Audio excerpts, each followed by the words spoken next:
informative speech, and it is about the qualities it takes to become a surgeon. It is to inform, and by the end of this speech, you should gain an understanding of the qualities of a successful surgeon. Saving a life is one of the greatest gifts a person could give. I personally want to potentially save someone's life, wouldn't you? My name is Lollis Bracken, and I enjoy the world of medicine and biology. I have debated on whether I should be a surgeon, but I have declined that, and I have a slight obsession with Grey's Anatomy. Most people in this room have either A, had surgery themselves, or B, known someone who has. But most people don't know what it takes what goes on in the mind of a surgeon. The qualities of a successful surgeon depend on their leadership capabilities, how they react to an emergency situation, and their techniques with the operation. With the following information, I want to present the best qualities of a successful surgeon. The most important would be a leadership, which can be inherited, and however, there is the response to emergency situations and techniques which require practice, and it will get better. With that being said, there is a laundry list of qualities that it takes to become a successful surgeon, but these I think are the most important.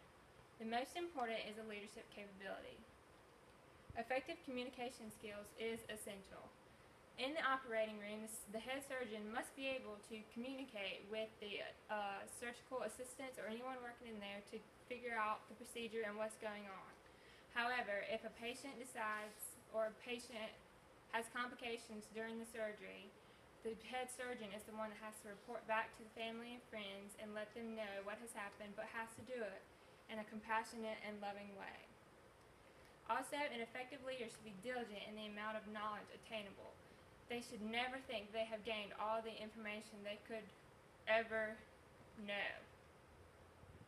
Making the right decision uses knowledge and brain to make the right decisions based on the patient's medical status.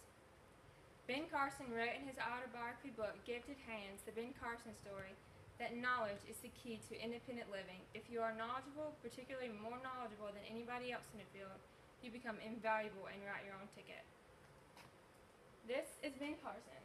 He is a world-famous pediatric neurosurgeon and has gone in the records and history for most successful surgeries, including separation of Siamese twins, which I think qualifies him as a successful surgeon. Leadership can be expressed by the correct actions. A surgeon's actions accurately displays who they are on the inside. How a surgeon responds to an emergency situation shows the true character. They must remain fully alert and oriented during all hours of their shifts. According to an article in Stanford Magazine in 2015, Paul Calanthe wrote, "With little to distinguish one day from the next, time began to feel static." And this is a picture of Paul before he had to resign from his medical surgical career through a disease. It can be easy to want to take a nap or get aggravated easily due to lack of sleep, but you can't do that, and you have to overcome obstacles in order to be successful.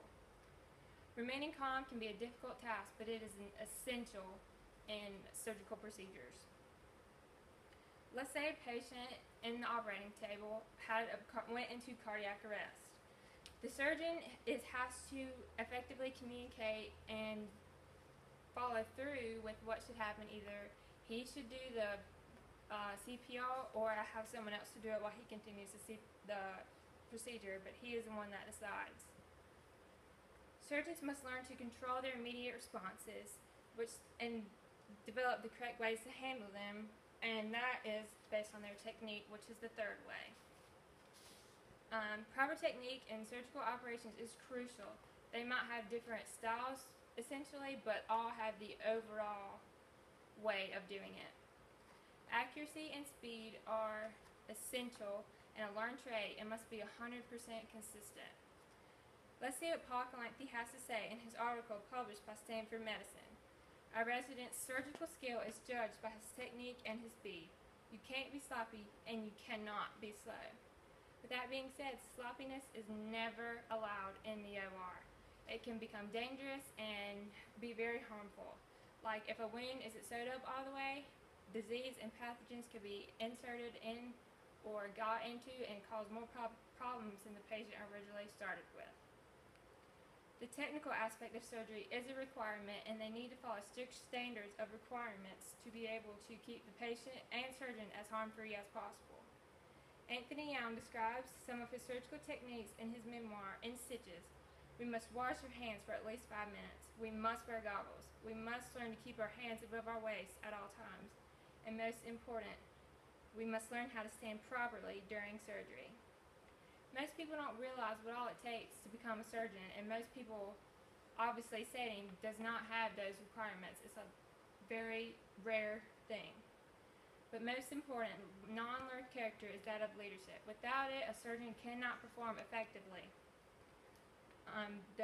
Then comes handling an emergency situation properly. That is essential, but it can be learned. And technique is also practice, and the more it gets used, the better it becomes. I would like to leave you with a quote from Dr. Ben Carson in his book, Gifted Hand, The Ben Carson Story. Success is not determined by whether or not you face obstacles, but your reaction to them.